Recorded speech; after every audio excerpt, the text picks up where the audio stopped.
तो जी हाँ छात्रों, एक बार फिर से मैं यहाँ पे हाजिर हूँ आपके यहाँ पे कक्षा 6 का आपको जो पेपर होने वाला है आपका सामाजिक विज्ञान का पेपर। जैसा कि आप जानते हैं कि आपका पहला पेपर यहाँ पे हिंदी होने वाला है 26 को। इसके बाद आपका यहाँ पे अंग्रेजी का होगा 27 को, और इसके बाद देखिए 28 को आपका, 27 को गणित होगा, 28 को आपका होने वाला यहाँ पे आपका अंग्रेजी का, और इसके बाद 29 आपका सितंबर का पेपर आपको यहाँ पे क्या होने वाला है आपका सामाजिक विज्ञान का। तो ये पेपर आपका यहाँ पे त्रैमासिक परीक्षा 2022-23 का एकदम रियल पेपर है।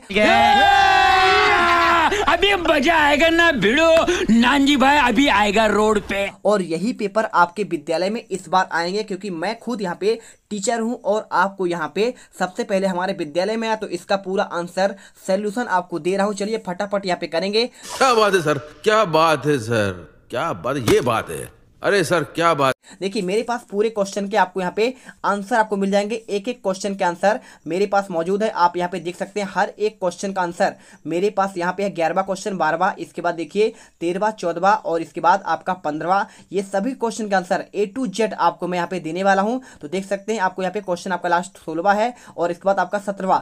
आपको सभी क्वेश्चन के आंसर A to Z आपको यहाँ पे 80 में से 80 नंबर दिलाएंगे और आपको टॉपर बनाएंगे। चलिए जो भी छात्र यहाँ पर पहली बार विजिट कर रहा है, वीडियो को दिल से लाइक कर लो। बहुत मेहनत करते हैं आपके लिए, तब जाकर यहाँ पे इनका सॉल्यूशन आपको दे पाते हैं। देखिए सबसे पहले आपको यहाँ पे त्रैमासिक आपको यहाँ पे क्या करना है, आपको परीक्षार्थी का आपको आईडी लिखना है और इसके बाद आपको यहाँ पे परीक्षार्थी का नाम और यहाँ पे साला का नाम, और आपको यहाँ पे कुछ आपके निर्देश पढ़ लेने। भाई साहब सभी क्वेश्चन आपको करना अनिवार्य है और दिए गए प्रश्नों पर उत्तर इसी प्रश्न पत्र में आपका हल करना है। तो यहाँ पर देखिए सबसे पहला आपको यहाँ पे आता है वस्तुनिष्ठ क्वेश्चन, और वस्तुनिष्ठ क्वेश्चन में पहला क्वेश्चन आपका सही विकल्प आपको चुनकर लिखना है। ठीक है, तो पहला क्वेश्चन दिया गया, देखिए हर क्वेश्चन आपको यहाँ पे 2 नंबर का है। यदि ग्राम पंचायत में 12 आपके पंच हैं तो भाई साहब महिलाओं के लिए आपके आरक्षित पद कितने होंगे। तो आपके छत्तीसगढ़ में यहाँ पे आपको जो है सीजी में 50% आपको महिला आरक्षण दिया गया है। तो 50% मतलब आपके टोटल कितने, आपका 12 हैं। तो 12 में भाई साहब आपको यहाँ पे जब क्या करेंगे 50% निकालेंगे तो आपको यहाँ पे 6 पंच होंगे। ठीक है, इसमें आपको थोड़ा सा डिस्टर्ब है, आपको यहाँ पे क्या करना है, आपको 6 आपको इसमें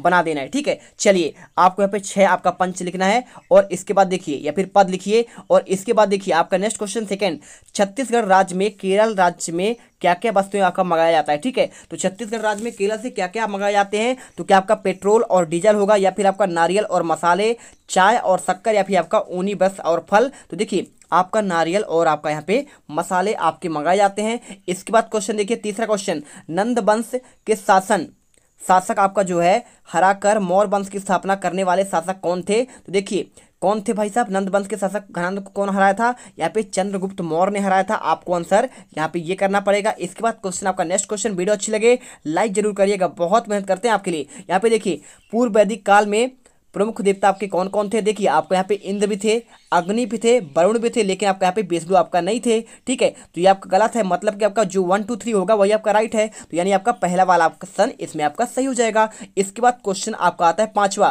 पृथ्वी अपने अक्ष पर घूमता है क्या कहलाता है, परिक्रमण, घूर्णन या फिर कंपन या फिर दोलन। तो आंसर आपका यहाँ पे आपका घूर्णन होगा, आंसर आप कर दीजिए। इसके बाद क्वेश्चन देखिए क्वेश्चन आपका 6ठा, आंतरिक ग्रहों का आपको सही क्रम बताना है। क्या आपका बुध, शुक्र, पृथ्वी, मंगल होगा। तो आंतरिक जो आपका होते हैं, एक होता है पार्थिव होता है, ठीक है, और एक आपका होता है आंतरिक। ठीक है, बाहरी और आंतरिक। तो आपका यहाँ पे जो आंतरिक होता है वो शुरुआत वाले होते हैं, कौन से, बुध, शुक्र, पृथ्वी और मंगल। तो आपको यहाँ पे बुध, शुक्र, पृथ्वी, मंगल आपका यहाँ पे 6 नंबर वाला ऑप्शन होगा, यही आपको आंसर इसमें लिखना है। इसके बाद देखिए अगर कोई आपसे पूछे कि बाहरी की बात करें, तो बाहरी मतलब क्या होता है आपके यहाँ पे बृहस्पति की बात वाले, बृहस्पति, शनि, अरुण और वरुण। ठीक है, चलिए इसके बाद क्वेश्चन आता है आपका लघुत्तरी वाले क्वेश्चन। तो देखिए भाई साहब बहुत सिंपल आंसर है, निम्नलिखित में से आपको एक एक उदाहरण देना है। ठीक है, ग्रह कौन सा, जैसे ग्रह आपका यहाँ पे बुध, शुक्र, पृथ्वी, मंगल है, तो आप इसमें से कोई लिख दीजिए। आप बुध लिख देंगे, आंसर सही होगा। उपग्रह कौन सा है, देखिए पृथ्वी का आपका उपग्रह आपका चंदा मामा है, यानी चंद्रमा हो जाएगा। तारा कौन है, तो देखिए तारा आपका यहाँ पे आप लिख सकते हैं साइरस। ठीक है, आप चाहो तो यहाँ पे साइरस भी आप यहाँ पे लिख सकते हो, आपका एक चमकीला तारा कहलाता है। और इसके साथ देखिए नक्षत्र कौन सा होता है, तो आपका पूर्वाषाढ़ा। ठीक है, आपको आंसर, आपको नक्षत्र का नाम है। और इसके साथ आप चाहो तो यहाँ पे आकाश गंगा भी लिख सकते हैं। क्या लिख सकते हैं, आकाश गंगा। जो आपको यहाँ पे याद होगा आप वही करिएगा, आकाश गंगा लिख दीजिए और यहाँ पे लिख दीजिए आपका यहाँ पे कौन सा लिख दीजिए, साइरस। ठीक है, आप यहाँ से कर सकते हैं। इसके बाद ये आपको याद हो जाएगा जल्दी से। और इसके बाद क्वेश्चन आपका यहाँ पे 8वां क्या लिखा है, इसमें आपका लिखा गया है क्षुद्रग्रह किसे कहते हैं, ठीक है। एस्टेरॉइड तो पथरीले और धातुओं के ऐसे बने पिंड जो सूर्य की परिक्रमा करते हैं लेकिन इतने लघु होते हैं कि ये ग्रह नहीं कहा जा सकता, और ये लघु ग्रह या फिर आपका क्षुद्र ग्रह या फिर ग्रहिका कहते हैं। इसके बाद क्वेश्चन देखिए आपका नेक्स्ट क्वेश्चन, आदिमानव व वर्तमान मानव के जीवन में आपका क्या अंतर है। कोई आपको 4 अंतर लिखना है, तो देखिए पहला अंतर लिखना है आपको यहाँ पे, ये क्या लिखा है, वृक्षाश्रयी होते हैं अर्थात पेड़ों पर रहते हैं। आदिमानव की बात आप कभी की बात कर रहा है, ठीक है। पहला आपका आदिमानव कैसा, आपका बंदर के रूप में था, और आधुनिक मानव क्या है, आपका स्थल में रहता है। इसके बाद देखिए कपाल गुहा का आयतन आपको यहाँ पे जो है उस काल की बात कर रहा है, यहाँ पे आपका 400 से 500 होता है, और यहाँ पे कपाल गुहा का आपका आयतन इसमें क्या था 1450 होता है। भाई साहब कपी में आपका जो आदिमानव था उसका पहले कम था, ठीक है। इसके बाद देखिए आपका ये प्रोग्नेथस आपका ये काल कहलाता है, आपके इसके थे, और ये आर्थ्रोग्नेस, ठीक है, आपको ये हो जाएगा। इसके बाद देखिए ये चतुष्पादधारी थे, बिल्कुल थे पहले आदिमानव, और अब क्या है हम लोग क्या है 2 पदधारी हैं। इसके बाद क्वेश्चन आपका आता है नेक्स्ट आपका यहाँ पे 10वां, आयात और निर्यात में आपको यहाँ पे 2 आपको उदाहरण आपको बताना है। बहुत सिंपल आंसर है, कैसे करेंगे आप, आयात किसी भी तरह की कोई वस्तु किसी दूसरे देश से खरीदी जाती है, ठीक है। आयात मतलब होता है किसी भी तरह की वस्तु बाहर देश से खरीदी जाए तो उसे आयात कहते हैं, समझ गए बात को। नोट यदि किसी चीज़ को खरीद कर लाना है तो आयात नहीं होता है, अगर हमारे देश में किसी दूसरे राज्य से कुछ मंगवाते हैं तो उससे आयात ही कहा जाता है, ठीक है। जैसे देखिए आप यहाँ पे लिख दीजिए, आप इसके बारे में पूरा आपका लिखा गया है। और आपका निर्यात क्या होता है भाई साहब, तो निर्यात आप यहाँ पे देख सकते हैं भाई साहब, आपका निर्यात क्या होता है, देखिए यहाँ पे लिखा है, जब कोई वस्तु भेजा जाता है दोनों प्रक्रिया से होकर जाती है, जैसे भारत की तरफ से किसी वस्तु का आयात किया जाए और किसी दूसरे वस्तु को वहाँ पे भेजा जाए तो इसे कहते हैं आपका निर्यात, यानी भेजना होता है निर्यात और मंगाना आपका यहाँ पे आयात होता है। चलिए इसके बाद क्वेश्चन देखिए आपको यहाँ पे 11वां क्या लिखा है, आपके आसपास कार्य करने वाले किन्हीं 2 आपके महिला स्व सहायता समूह के बारे में नाम लिखिए और उनके कार्य लिखिए, ठीक है। पहला नाम क्या है, लक्ष्मी प्रेरणा समूह आपका है, या फिर दुर्गा प्रेरणा समूह। कार्य क्या है, गरीब लोगों को आपका नेतृत्व क्षमता का विकास करना, स्कूली शिक्षा में योगदान देना, पोषण में सुधार करना और जन्म दर में नियंत्रण करना। Very good. चलिए यहाँ पे आपका आंसर हो गया। और उसके बाद देखिए आपको आंसर यहाँ भी दिया गया है, आप इसे कई समूह द्वारा समूह नाबार्ड हेतु सेल्फ ग्रुप का आपका बैंक लीकेज कार्यक्रम की तरह बैंकों से उधार लेते हैं, और इस मॉडल ने सेवाओं को गरीब जनसंख्या तक पहुंचाने का कार्य किया है। इसके बाद आपका नेक्स्ट क्वेश्चन आपका लघुत्तरी क्वेश्चन दिया गया है। देखिए इसमें आपको नक्शे में दर्शाना है गंगा नदी, सिंधु नदी, महानदी, यमुना नदी, नर्मदा और गोदावरी, ठीक है। तो जैसा कि आप जानते हैं यहाँ पे आपका महानदी कहाँ से बहता है, आपके सीजे से बहता है, बहता कि नहीं बहता है। तो देखिए आपको यहाँ पे सभी नदी आ जाएंगे, आपका ये महानदी दिया है, यहाँ पे आपका गोदावरी दिया है, यहाँ पे आपका नर्मदा है, यहाँ पे आपका गंगा है, यहाँ पे यमुना है, और यहाँ पे आपको सिंधु, आपको यहाँ पे भर देना है, ठीक है। यहाँ पे आपको नाम लिखना है। इसके बाद क्वेश्चन देखिए आपको यहाँ पे नेक्स्ट आता है, स्थानीय संस्थाएं अपनी आवश्यकता को पूरा करने के लिए किन किन माध्यमों से आपको आय प्राप्त करती हैं। तो देखिए स्वयं के संसाधन में आपको कौन कौन सा होगा, तो आप इसमें बहुत सिंपल तरीके से आपको यहाँ पे आंसर कर सकते हैं, ठीक है। आप चाहो तो इसे कर दो, और या फिर आप चाहो तो क्या करो, इसको देखिए आपको इसका आंसर आपको यहाँ पे दिया जाएगा, आपको कमेंट पर आप खुद से करिए, नहीं बनेगा तो बताइएगा, क्योंकि आपका सिंपल सा क्वेश्चन है। स्वयं के संसाधन जैसे आप कुछ लिख दीजिए, आपके पास क्या है, गाड़ी है, ठीक है। क्या होता है, किसी के पास साइकिल होता है, किसी के पास गाड़ी होता है। और कर से प्राप्त आय संपत्ति कौन कौन से होते हैं, आपको यहाँ पे बताना है। संपत्ति एक कैसे होता है, आपको सभी चीज़ें आपको पूछ कर लिखना है घर पे। और इसके बाद देखिए क्वेश्चन आपका 14वां यहाँ पे लिखा है, आकाशगंगा का नाम कैसे पड़ा और आकाशगंगा में ब्रह्मांड का निर्माण कैसे होता है। तो देखिए आपको यहाँ पे लिखा गया है, प्रारंभिक वर्षों में सब कुछ गैस बना हुआ था, और यह गैस ज़्यादातर हाइड्रोजन और हीलियम में विषायित थे, ठंडी होती है। अरबों वर्षों के बाद गुरुत्वाकर्षण के गैस और धूल का आकाशगंगाओं सितारों ग्रहों पर बहुत कुछ बनाने की प्रेरणा किया, और बिग बैंग से आपका पदार्थ फैला और ब्रह्मांड की हर चीज़ में विकसित हो गया, जिसे आप भी शामिल है, ठीक है। चलिए इसके बाद देखिए आपको यहाँ पे नेक्स्ट क्वेश्चन आता है 15वां, आपको यहाँ पे दीर्घोत्तरी क्वेश्चन आपको लिखना है। तो देखिए आपको यहाँ पे आपको एक चित्र दिया गया है 10 नंबर क्वेश्चन। तो करेंगे कि आपको यहाँ पे इसको देखकर आपको यहाँ पे इस शब्द का खोज किसने किया ये बताना है, ये शब्द किस नदी किनारे विकसित हुआ है, और इस शब्द का उदय कितने वर्ष पूर्व हुआ, और ये चित्र किसका है, इसकी विशेषताएं आपको लिखना है, ठीक है। और इसके बाद देखिए तो इसका आंसर देखिए मैं आपको यहाँ पे ये वाला आंसर आपको जो आदिमानव वाला है इसको मैं छोड़ देता हूँ, ठीक है। क्या लिखा है इसमें, आदिमानव घर क्यों नहीं बनाते थे, क्योंकि पेड़ों में रहते थे। आदिमानव ऊनी व सूती वस्त्र क्यों नहीं पहनते थे, क्योंकि उस जमाने में कपड़ों का आपके यहाँ पे खोज नहीं हुआ था। वो क्या करते थे, छालों और पत्तों के द्वारा शरीर ढकते थे।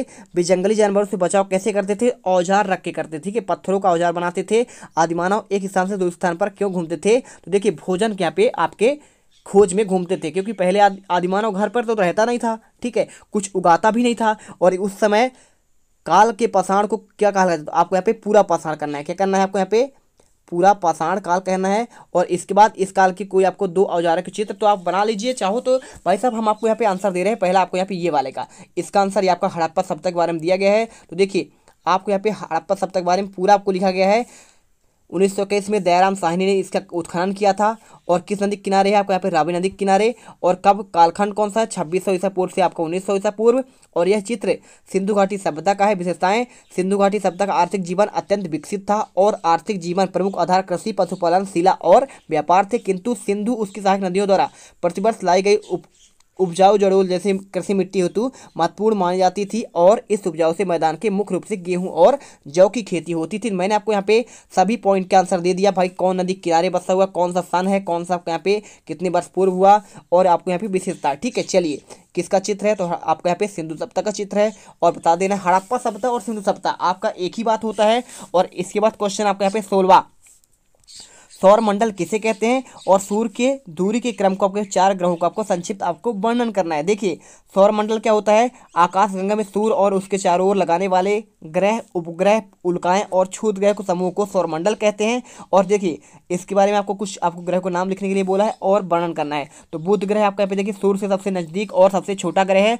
सूर्य की परिक्रमा करने के लिए बुध ग्रह को 88 दिन का समय लगता है। और यह ग्रह अधिकांश स्थलीय है, यहाँ का वातावरण नगण्य है, लिहाजा अन्य ग्रहों की अपेक्षा यहाँ कोई मौसमी अनुभव नहीं होता है। और बुध का कोई आपका उपग्रह भी नहीं है। ठीक है, जैसे पृथ्वी का उपग्रह आपका यहाँ पे कौन सा है, आपका चंद्रमा है, मंगल का फोबोस और डिबोस है, ऐसे करके बहुत सारे उपग्रह हैं। शनि के आपके यहाँ पे 23 उपग्रह, 67 उपग्रह है। ठीक है, चलिए इसके बाद शुक्र के बारे में यहाँ पे आपका दिया गया है, आप यहाँ पे देख सकते हो सिंपल तरीके से आपको आंसर यहाँ पे शुक्र के बारे में पूरा देखिए। सूर्य का दूसरा और द्रव्यमान में 7वां का सबसे बड़ा ग्रह है। और ये किसे कहते हैं, इसे भोर का तारा भी कहते हैं। क्या कहते हैं इसे, भोर का तारा या सांझ का तारा भी कहते हैं। और ये एक चक्कर पूरा करने में 224 दिन लगाता है। और इसके बाद देखिए सौरमंडल का सबसे गर्म ग्रह कौन सा, आपका शुक्र है। इसके बाद देखिए पृथ्वी, तो पृथ्वी का ये आपका तीसरा ग्रह कहलाता है। सौरमंडल का एकमात्र ऐसा ग्रह जहाँ पे आपका यहाँ पे जीवन संभव है, हम लोग रहते हैं। ठीक है, इसमें 71 आपका % यहाँ पे क्या होता है, देखिए 71% आपका इसमें क्या होता है, जल होता है। और शेष पर आपका भाग पर भूमि से ढका है आपका 29%। ठीक है,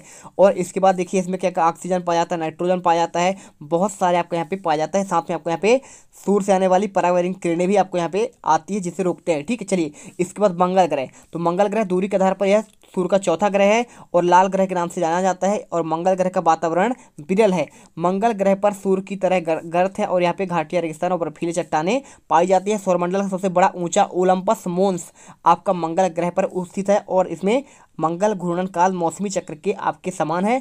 और वैज्ञानिक का मानना है कि पृथ्वी की तरह यहाँ भी आपका जीवन संभव हो सकता है, कहाँ पे, मंगल ग्रह पे। इसके बाद आपको 17वां क्वेश्चन यहाँ पे स्थानीय स्वशासन का अर्थ लिखना है और आपको यहाँ पे इसको समझाना है। ठीक है, और या फिर 8वां क्वेश्चन परस्पर निर्भरता क्या आशय है और किन किन लोगों पर निर्भर रखते हैं। तो आपको यहाँ पे आंसर मैं इसका दे रहा हूँ। ठीक है, आप यहाँ पे लिख लो परस्पर निर्भरता के बारे में, पूरा आंसर आपको यहाँ पे लिख देंगे, एक एक नंबर आपको यहाँ पे मिल जाएगा। तो देखिए हमने आपको यहाँ पे प्रॉपर आंसर 17 से लेकर आपके एक एक क्वेश्चन का आंसर मैंने आपको दे दिया। 16वां ये आपका हो गया, 15वां, और इसके बाद देखिए आपको यहाँ पे 14वां हो जाएगा, 13वां हो जाएगा, आपका ये 12वां हो गया। इसके बाद आपका 11वां और आपको यहाँ पे देखिए 7वां, 6ठा, और ये पूरे क्वेश्चन आपके यहाँ पे कंप्लीट होते हैं। आई होप ये वीडियो आपको बहुत आपको दिल से पसंद आया है, दिल से पसंद आया। अगर तुम लोग नए हो तो सब्सक्राइब करो, वो जो लाल वाला बटन है उसके साथ सूर्य नमस्कार करो या फिर अनुलोम विलोम, मुझे नहीं पता, बस क्लिक हो जाना चाहिए। अब मैं भी जा रहा हूं, मुझे बच्चों को गाली सिखानी है। बाय।